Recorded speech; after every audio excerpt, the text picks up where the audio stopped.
All right, so my initial thought for this image was to implement in that rainbow from our other shot. So let's go ahead and do that. At this point in the process, we're going to unlock our base layer and duplicate it. Just in case we do anything funky with the original one, we have a copy to go back to. So we just opened our raw file with the rainbow reflection in it, and all we're going to do is go over here and press previous conversion. That way it'll give us the same edit we applied to on our previous one. So we're just going to go ahead and open that. Now within the image that has the rainbow in it, we're going to head over to our lasso tool and go in and select all around that rainbow.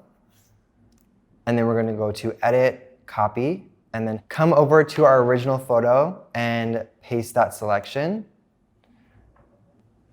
We're going to play around with transforming it, so Command T. And then we're going to head over to our blending modes above our layer and sort through. I think lighten will be perfect for this. And then we're just going to drag over and see how that is looking. We're going to head over to our eraser tool. We're going to put the hardness down to 0 and boost the size up even more. And then go around those hard edges and kind of get rid of those.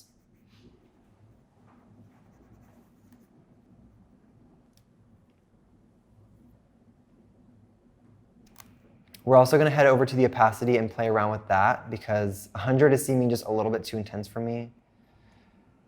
So we're going to continue playing with this rainbow effect and kind of minimizing it, but also making sure you can see it. We're just going to play a little bit with this transform tool once more.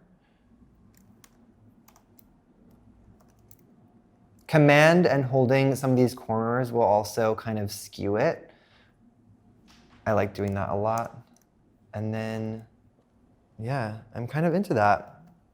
We're just going to zoom in here and get a little specific with the grass that you can see. For me, it feels a little distracting, so we're just going to use the patch tool and kind of go in and drag over to a selection that we want over the texture of the grass. So we're just going in here very subtly.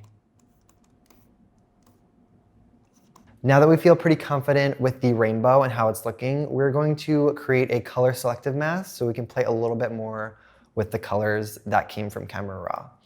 So on our bottom right layer panel, we're going to head over here and go to selective color. And now that things are getting a little bit more busy, we're going to start naming our layers right here. Our base layer, base copy, rainbow, and selective color is opened up right there. So we're going to make sure that this selective color mask is above everything else because it will change whatever hues we're selecting for whatever is underneath it. I play a lot with selective color, but I don't always know exactly what my goal is, but I find that going through kind of every color will give you a different effect. So for me, it's all about just experimenting. So we're going to start playing around with the reds.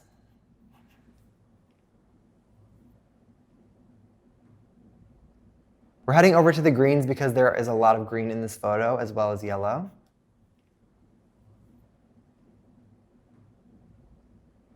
I tend to make greens a little bit more on the bluer side. I just feel like it adds some fun.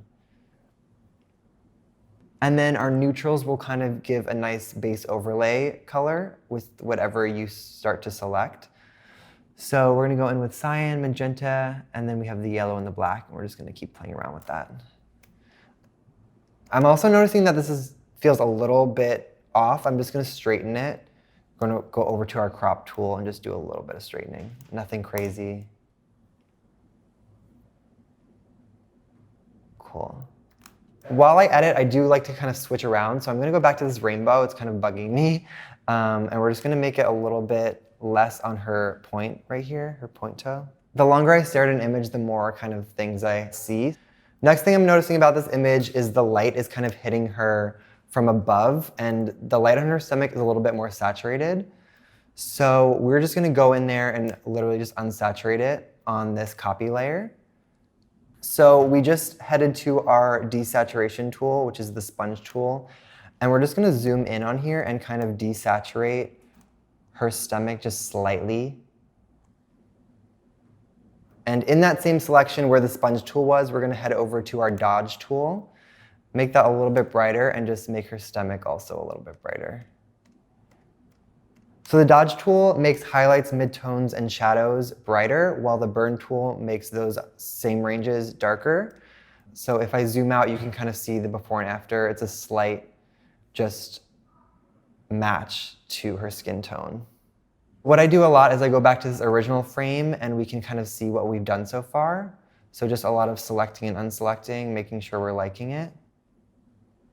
And with these different layers, of course, we can go back in and play around with anything without being too destructive. So we're just going to go back into this selective color panel and play a little bit more with that.